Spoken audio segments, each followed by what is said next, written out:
CM Revanth diversion politics చేస్తున్నారన్నారు BRS MLA Sanjay Kumar. Revanth Reddy ఎన్నికల ప్రచారంలో మున్సిపాలిటీల అభివృద్ధిపై ఒక్క మాట కూడా మాట్లాడలేదని మండిపడ్డారు. రాష్ట్రంలో ఎన్నిక అంటే జోక్ అయిపోయిందని విమర్శించారు. ఈ ఎలక్షన్ ప్రాసెస్లో వారు ప్రచారం చేయడం జరిగింది, తిరగడం జరిగింది.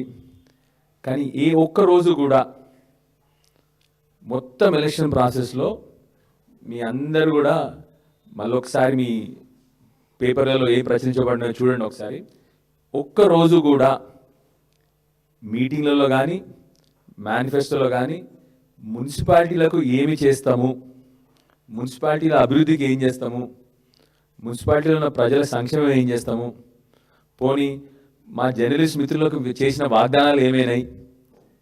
కరెక్ట్ 26 నెలలైంది. ఇప్పుడు కూడా మీరు చూస్తే ఎలక్షన్ ప్రాసెస్ అంతా ఒక నాటకంలా జరుగుతూ ఉంది. కానీ ప్రజలకు సంబంధించిన విషయం, ప్రజల సంక్షేమం సంబంధించిన విషయాలు కానీ మున్సిపాలిటీ విషయాలు కానీ ఒక్క విషయం కూడా మాట్లాడలేదు ముఖ్యమంత్రి.